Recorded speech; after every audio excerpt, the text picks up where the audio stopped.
இன்றைக்கி நம்ம என்ன பண்ண போகிறோம்னா எல்லாருக்கும் பிடிச்ச முறுக்கு பண்ணுறோங்க.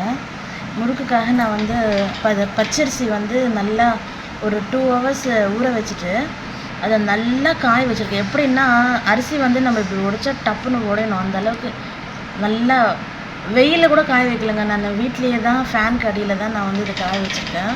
பாருங்கள் நல்லா எப்படி காஞ்சிருக்கு பாருங்கள். இதை வந்து நம்ம உளுந்து வந்து நான் லைட்டாக ஃப்ரை பண்ணி இதோட மிக்ஸ் பண்ணி முறுக்குக்கு மிஷினில் அரைச்சின்னு வர போகிறேன். பாருங்கள் நான் பச்சரிசியோட கோல்டன் ப்ரௌன் கலரில் லைட்டாக தான் ஃப்ரை பண்ணியிருக்கேன். நல்லா கிறிஸ்பாக ஆகிடுச்சு இந்த உளுந்து. இதோட இதை போட்டு நான் அரைக்க போகிறேன். நான் இன்றைக்கி வந்து 2 கிலோ அரிசி எடுத்திருக்கேன். 2 கிலோ அரிசிக்கு வந்து உளுத்தம்பருப்பு வந்து ஒரு 150 கிராம் தான் எடுத்திருக்கேன்.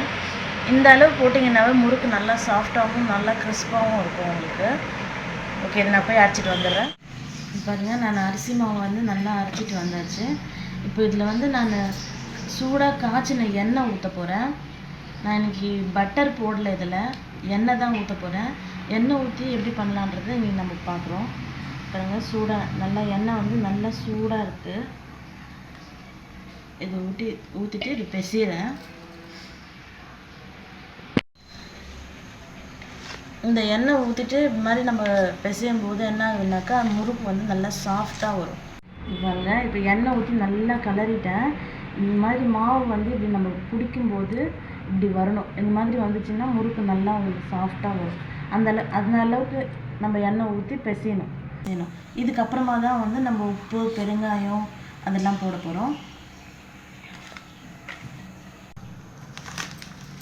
இது பாருங்கள் நான் வந்து இது பாதி தனியாக வச்சுருக்கேன். இது இப்போ தண்ணி ஊற்றி மிக்ஸ் பண்ண போகிறது கிடையாது. கொஞ்சம் கொஞ்சமாக தான் நான் வந்து மிக்ஸ் பண்ணிக்க போகிறேன். இப்போ இதில் வந்து நான் தண்ணி ஊற்றி பெருங்காயம் போட்டு உப்பு போட்டு மிக்ஸ் பண்ணி கொஞ்சம் கொஞ்சம் தான் நம்ம மொத்தமாக நம்ம கலரி வச்சுட்டோம்னாக்கா மிக்ஸ் பண்ணி வச்சுட்டோம்னா மாவு வந்து இன்னும் ரொம்ப சாஃப்டாக இருக்காது நமக்கு முறுக்கு பிழியறதுக்கு. அதனால் நான் பாதி பாதியாக கொஞ்சம் கொஞ்சமாக பிரித்து தான் வந்து நான் பண்ண போகிறேன். இப்போ இதுக்கு வந்து நான் தேவையான அளவுக்கு எள்ளு சேர்த்துக்கலாம். இப்போ வந்து சால்ட்டு போடுறேன். அப்புறம் வந்து நான் பெருங்காயம் வந்து இந்த மாதிரி தண்ணியில் கரைச்சி வச்சுருக்கேன். இதை தான் வந்து நான் தெளித்து பிசைய போகிறேன். மாவு பிசைஞ்சு வச்சுருக்கேன். இது வந்து முறுக்கு குழாயில் போட்டு முறுக்கு குழாயில் போட்டுக்கலாம்.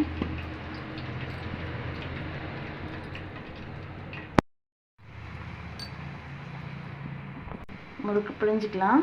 இது பாருங்கள் நான் முறுக்கு பிழிஞ்சிட்டேன். பாருங்கள் நம்ம எண்ணெய் நல்லா காஞ்சிச்சு. இப்போ நான் முறுக்கு போடுறேன்.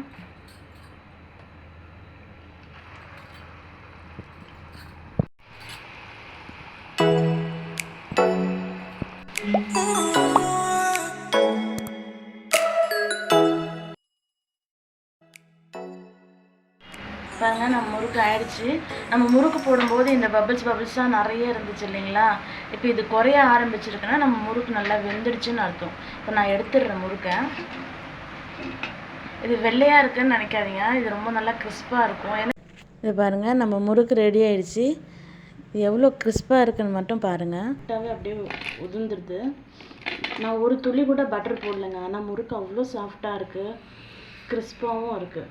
நீங்களும் இதை மாதிரி உங்கள் வீட்டில் ட்ரை பண்ணுங்கள். தேங்க்யூ.